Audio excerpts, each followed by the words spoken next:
I've always believed that if you work hard enough, success will follow.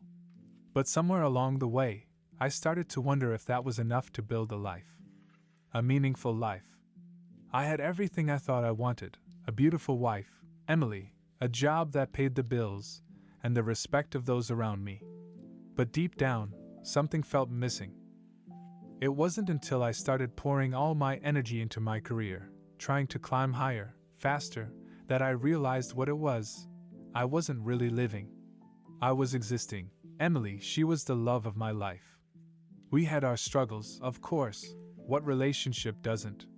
But I thought love was enough. The belief that love could overcome anything was ingrained in me. People said love conquers all, but I wasn't so sure anymore. We fought, we argued, and I grew distant, always chasing success, thinking that if I could just get ahead, if I could just make enough money, everything would fall into place. I'd be able to give Emily the life she deserved, and we'd be happy. But somewhere along the way, that belief started to crack. And it was only when I found myself in a place where the balance between work and love tipped too far in one direction that I began to see the truth. I thought Emily was strong enough to weather it with me, but was I really doing this for us, or for myself? Was I so consumed with my ambitions that I'd neglected what really mattered? I had everything and nothing all at once, and the person who had always been there for me, Emily, seemed like a stranger in a house we'd once shared. I didn't want to lose her, but the more I worked, the more distant she became. I tried to tell myself it was just a phase, that everything would be fine once I hit the next milestone. But I was wrong. I didn't know what to do. I was caught between the man I thought I should be and the one I actually was. And as the distance between us grew, the person I became was unrecognizable. Something needed to change, but I didn't know what. Before everything started to fall apart, I honestly thought Emily and I had it all. We were the couple everyone looked at and thought, they have it figured out. I remember the early days, those late night talks, the laughter that came easily, the way she'd look at me like I was the only man in the room. It felt like we were invincible, like nothing could break the bond we had built over the years. I'd always admired Emily. She was strong, smart, and compassionate, everything I wanted in a partner. When we got married, I felt like I had everything I needed to be happy. She was my rock, and I was hers. It was easy to believe that love could solve everything, especially when we were so aligned on what mattered. We had dreams of a life together, big plans for the future, and we'd talk about them for hours. The thought of not having her by my side was unimaginable. But slowly, over time, something shifted. At first, I didn't notice. Life got busier, the demands of work grew, and I found myself spending more time away from home. Emily was understanding at first, always patient, always supportive. She believed in my dreams, believed that if I could just make it, if I could reach the next level, everything would be worth it. I told myself I was doing it for us. I wanted to give her the life she deserved, the financial security, the vacations, the future we had always talked about. I convinced myself that if I just worked a little harder, everything else would fall into place. But as the months turned into years, I started to notice a change. Emily wasn't the same. She didn't laugh as much. She didn't seem to be as invested in our future plans. She didn't look at me the same way, and for the first time, I realized that maybe I wasn't doing this for us at all. Maybe I was doing it for me, so I could feel validated, so I could prove to myself that I could succeed. Emily was always so supportive, but that support came with an unspoken cost. I didn't realize it at the time, but the price of my ambition was her attention, her love, her presence. There were little signs, little moments when I'd catch her staring out the window, deep in thought, as if she was somewhere else, thinking about something or someone else. I'd ask her about it, and she'd brush it off. But the distance between us grew, even when we were in the same room, and that's when the doubts began to creep in. Was I losing her? Or had I already lost her without realizing it? It was late one night, and I was sitting in the office, staring at the glow of my computer screen. The numbers weren't adding up the way I wanted. The pressure was mounting, and all I could think about was how far away Emily seemed. We hadn't had a real conversation in weeks, No heart-to-hearts, no plans for the future, just me burying myself in work, and her. Well, I wasn't sure where she was anymore. I used to look forward to coming home, hearing about her day, sharing mine. But lately, the silence between us grew thicker. I'd find myself coming home late, exhausted, only to find her already asleep or lost in her own thoughts. And when we did talk, it felt like we were just two strangers passing through the same space. I tried to tell myself it was temporary, a rough patch. But deep down, I knew it wasn't. I was overwhelmed, drowning in my own ambition, and I had let everything I cared about slip away. I was consumed with the idea that success would make everything better, that if I just reached the top, if I just provided more, it would fix all the cracks in our relationship. But I was wrong. I remember the night she said it. "Maybe it's time we took a break," Emily said, her voice barely above a whisper. It wasn't angry. It wasn't accusatory. It was just tired. And that's when it hit me, she had already checked out. She was done, emotionally exhausted from carrying the weight of both of us. I'd been so focused on what I thought I needed to do to succeed that I hadn't noticed the toll it was taking on her, on us. She wasn't asking for a break to clear her head. She was telling me she needed space because she couldn't keep pretending everything was okay. And in that moment, I had to face the truth. I had failed her. I had failed us. I don't know if she saw it in my eyes, but I saw it in hers, this quiet resignation. I wanted to argue. I wanted to beg her to stay. But I couldn't. She deserved more than I could give her at that moment, more than I had been able to give her for a long time. It wasn't just the long hours or the late nights at the office. It was the emotional distance, the silence in the house, the empty space between us that we hadn't been able to fill for months. It was the realization that I had prioritized a career over the person I loved. The person who had always been there for me. I knew the breakup was coming, but hearing the words spoken aloud felt like a punch to the gut. I didn't want to let her go, but in that moment, I realized that maybe the best thing I could do for her, and for myself, was to let her find her own path again. Maybe, just maybe, it would give us both the chance to breathe, to reevaluate what we wanted from life, from love. But it hurt. And I wasn't sure if I'd ever be able to forgive myself for making her feel like she wasn't enough. The days after the breakup felt like a blur. I found myself going through the motions, working, eating, sleeping, but nothing felt real. Everything seemed muted, like I was watching my own life through a foggy window. The house felt too quiet, too empty. I kept expecting Emily to walk through the door, to smile at me like everything was okay, but it never happened. The hardest part wasn't the silence. It was the weight of the guilt that followed me everywhere. I kept replaying every moment, every conversation, wondering where I went wrong. Maybe if I had noticed sooner. Maybe if I had worked less, been more present. Maybe if I hadn't been so blinded by my own ambition, we could have worked through it. But those what-ifs were useless. They couldn't change anything. I found myself sitting alone in the living room, staring at the empty space where she used to sit. Our pictures were still on the walls, pictures of a happy couple, of us in love, but they felt like they belonged to someone else now. My own life felt like a foreign film that I couldn't quite follow. The loneliness was overwhelming. I had been so focused on my career, convinced that success would solve everything, that I didn't realize I had pushed Emily away. Now, in the quiet of my empty home, I could finally hear the full extent of my mistake. It wasn't just losing her, it was losing myself, too. I had forgotten who I was before the job took over. Forgotten what really mattered. In the weeks that followed the breakup, something inside me shifted. At first, I couldn't stand being alone. The emptiness in the house seemed to echo my feelings of failure, of having lost something irreplaceable.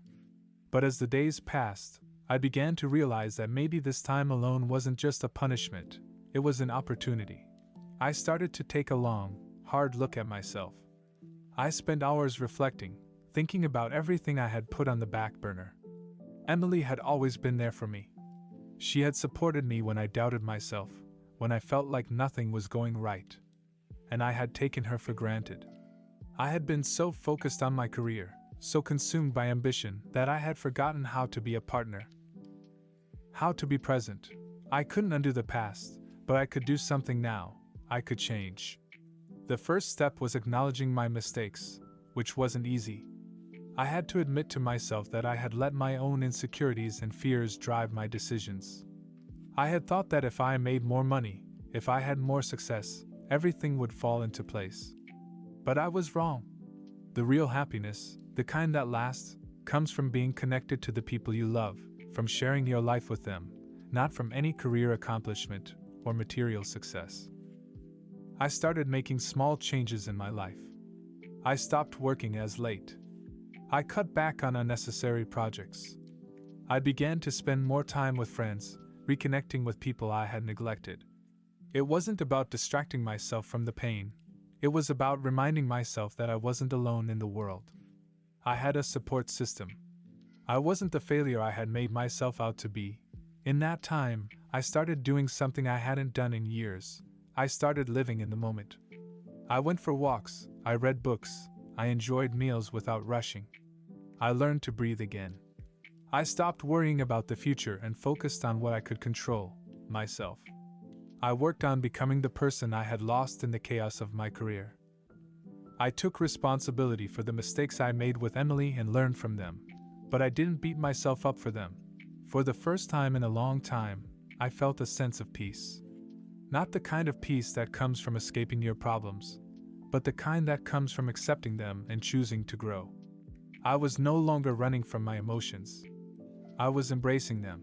In the quiet of my apartment, I began to rediscover who I was outside of work. I started exploring old hobbies again, things I had pushed aside for far too long. I found joy in the little things, in the moments that had once seemed insignificant. I was learning to love myself again. It wasn't easy, and it wasn't quick. But over time, the pain started to fade. And I began to feel something I hadn't in a long time: hope. The belief that, one day, things would be okay again. That I would be okay again. Time kept moving forward, and so did I. The weeks of solitude had begun to transform me. I wasn't just mending my heart, I was rediscovering my sense of purpose, my place in the world. The pain of the breakup was still there, but it wasn't all-consuming anymore. It was more like a scar that had started to heal, leaving behind a reminder that I had once been broken. But now, I was stronger. One evening, while sitting at a cafe with an old friend from college, I found myself talking about everything I'd been through: the breakup, the struggle, and the lessons I was learning. My friend looked at me and said something that hit me harder than I expected. "Jack, this might be the best thing that ever happened to you." I wasn't sure what to make of that at first, but as I thought about it, I realized something profound. Maybe the end of my relationship with Emily wasn't just a loss. Maybe it was a necessary step for me to grow into the person I needed to be, both for myself and for whoever I might meet in the future. I started focusing more on what I wanted out of life. It wasn't just about finding love again. It was about becoming a better, more whole version of myself. The truth was, I had been searching for external validation, thinking that a successful career and a relationship would make me feel fulfilled. But I was beginning to understand that real happiness came from within. One weekend, I decided to take a trip to the mountains. I wanted to escape the noise of my day-to-day life, to reconnect with something bigger than myself. As I hiked through the woods, breathing in the fresh air and listening to the sound of the leaves rustling in the wind, I felt something shift inside me. It was like a weight had been lifted off my shoulders. I had spent so much time trying to control everything, trying to keep my life on track, but in those moments of solitude, I realized that sometimes, you just have to let go. You can't force things to happen. They unfold when they're meant to. I spent the weekend hiking, reflecting, and just being present in the moment. When I returned home, I felt a sense of peace I hadn't known in years. I had a renewed appreciation for my life, my experiences, and the people around me.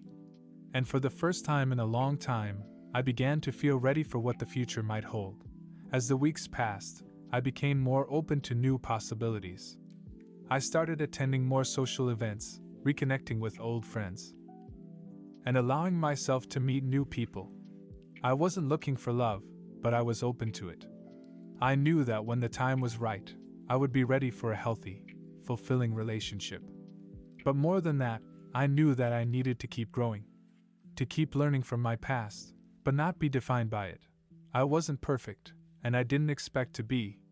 But for the first time in a long time, I was comfortable in my own skin. I had learned to be content with who I was, and I knew that would make all the difference moving forward. I never expected it to happen like this. It had been months since Emily and I had parted ways, and I had come to terms with the idea that love, at least for me, might be something that was in my past. I was happy with where I was. I was content with my progress, and I had learned to embrace my own company. But life, as it often does, had other plans for me. One evening, I found myself at a charity event, a networking event, really, but I had promised a friend I'd show up. It wasn't something I normally did anymore. I had stopped attending so many events, focusing instead on my personal growth. But there I was, surrounded by well-dressed strangers, trying to navigate through conversations that felt all too familiar and yet somehow still foreign. That's when I saw her. She was standing by the refreshment table, sipping a glass of wine, with an air of calm and quiet confidence. Something about her caught my attention. I wasn't sure if it was the way she carried herself or the way her eyes seemed to be looking for someone, just like me, or maybe it was the way she seemed so at ease in the crowd, effortlessly floating through the conversations. I didn't think much of it at first. Maybe it was just a passing glance. But as the evening wore on, I found myself drawn to her. She smiled as I walked past, and something inside me nudged me to say something. "Hi," I said, probably a little too awkwardly. "I'm Jack." As the days turned into weeks, something in me began to shift. I had started seeing Nia casually, but with each passing date, I could feel myself letting my guard down just a little more. There was no rush between us, no pressure. We simply enjoyed each other's company, shared stories, laughed, and talked about our dreams. She didn't force me to open up. She let me speak at my own pace, patiently giving me the space I needed. The truth was, I hadn't realized how much fear I still carried with me. Fear of repeating the same mistakes, fear of falling for someone only to have it all fall apart again. The idea of trusting someone again, fully and without reservation, was terrifying. I had been hurt before, and the scars were deep. I wasn't sure if I could love without constantly looking over my shoulder, wondering when it would all come crashing down. As the days turned into weeks, something in me began to shift. I had started seeing Nia casually, but with each passing date, I could feel myself letting my guard down just a little more. There was no rush between us, no pressure. We simply enjoyed each other's company, shared stories, laughed, and talked about our dreams. She didn't force me to open up. She let me speak at my own pace, patiently giving me the space I needed. The truth was, I hadn't realized how much fear I still carried with me. Fear of repeating the same mistakes, fear of falling for someone only to have it all fall apart again. The idea of trusting someone again, fully and without reservation, was terrifying. I had been hurt before, and the scars were deep. I wasn't sure if I could love without constantly looking over my shoulder, wondering when it would all come crashing down. Her words didn't fix everything overnight, but they made me realize something crucial. Trust wasn't about being perfect or having everything figured out. It was about showing up, being vulnerable, and letting the relationship unfold naturally, without the pressure of past fears dictating how we moved forward. That night, I made a decision. I wasn't going to let my past define my future. I wasn't going to let the mistakes I made in my previous relationship keep me from exploring something real with Mia. In the days that followed, I found myself becoming more and more open. I let Mia into the parts of me I had kept hidden for so long, not because I expected her to fix me, but because I wanted her to know the real me. The good and the bad. The vulnerable and the strong. I wanted to give her a chance to see me, not as a man shaped by his past mistakes, but as a man learning from them and trying to grow. And in that process, I realized something beautiful. I wasn't just healing from my past. I was building something new with Mia. A love that was real, not perfect, but strong because we were both committed to putting in the effort to make it work. For the first time in a long time, I felt hopeful about the future. I knew that whatever challenges might come our way, we would face them together, with trust and understanding, because we had both learned that love was not about avoiding pain, but about choosing to love even in the face of it. Her words didn't fix everything overnight, but they made me realize something crucial. Trust wasn't about being perfect or having everything figured out. It was about showing up, being vulnerable, and letting the relationship unfold naturally, without the pressure of past fears dictating how we moved forward. That night, I made a decision. I wasn't going to let my past define my future. I wasn't going to let the mistakes I made in my previous relationship keep me from exploring something real with Mia. In the days that followed, I found myself becoming more and more open. I let Mia into the parts of me I had kept hidden for so long, not because I expected her to fix me, but because I wanted her to know the real me. The good and the bad. The vulnerable and the strong. I wanted to give her a chance to see me, not as a man shaped by his past mistakes, but as a man learning from them and trying to grow. And in that process, I realized something beautiful. I wasn't just healing from my past. I was building something new with Mia. A love that was real, not perfect, but strong because we were both committed to putting in the effort to make it work. For the first time in a long time, I felt hopeful about the future. I knew that whatever challenges might come our way, we would face them together, with trust and understanding, because we had both learned that love was not about avoiding pain, but about choosing to love even in the face of it. Looking back, I realized just how much I had changed. The man who had once been consumed by fear and doubts, the one who had clung to the past, was no longer the person I saw in the mirror. Life had taught me hard lessons, lessons I had fought against for so long, but in the end, those very lessons had brought me to where I was now. With Mia by my side, I felt like I was beginning to rediscover the joy in the small things. The simple pleasure of waking up in the morning and sharing a cup of coffee with someone who understood me. The warmth of holding her hand on a long walk, without the pressure of trying to figure out the next step. The ease of being with someone who allowed me to be myself. Without expectations. I didn't expect to feel this way again. After everything I'd been through, after losing Emily and enduring so much pain, I never thought I'd experience love like this again. But Mia wasn't just another chapter in my life. She was the beginning of a whole new story, one that was rooted in self-acceptance and trust. Our relationship, though still young, was built on the understanding that both of us had baggage. We weren't perfect, but we were real. We knew that life would continue to throw curveballs, but we also knew that we could face them together. What mattered was that we were committed to building something that was ours, not dictated by the past or by anyone else's expectations. I started taking risks again, small ones at first. I started traveling more, spending time on projects that had once seemed out of reach. I even picked up hobbies I had neglected, just for the fun of it. And through it all, Mia was right there beside me, cheering me on. I wasn't the man I used to be, and I wasn't the man I feared I might become. I had created something new, a life that wasn't built on the failures of the past, but on the lessons I had learned from them. I was no longer looking over my shoulder, haunted by mistakes. I was moving forward, embracing the person I had become, and the future that awaited. Most importantly, I had learned something crucial about happiness. It wasn't something that could be forced or rushed. It was a byproduct of growth, of learning to accept yourself, of letting go of the weight of past regrets, and of finding someone who truly understands and supports you. Mia didn't complete me. She didn't fix me. She simply gave me the space to be the best version of myself. In a way, she had helped me rediscover what it meant to truly live, to experience joy without constantly worrying about what could go wrong. To believe in myself again. To embrace the love and the life that was right in front of me. I was no longer afraid of the future. I was ready for it. I had learned that love wasn't about perfection. It wasn't about avoiding mistakes or running from pain. It was about showing up, being vulnerable, and finding someone who would support you through it all.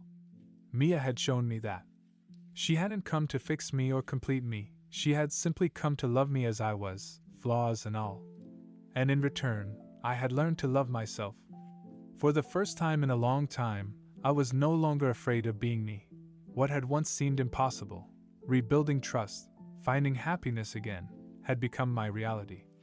And it wasn't because I had magically healed overnight.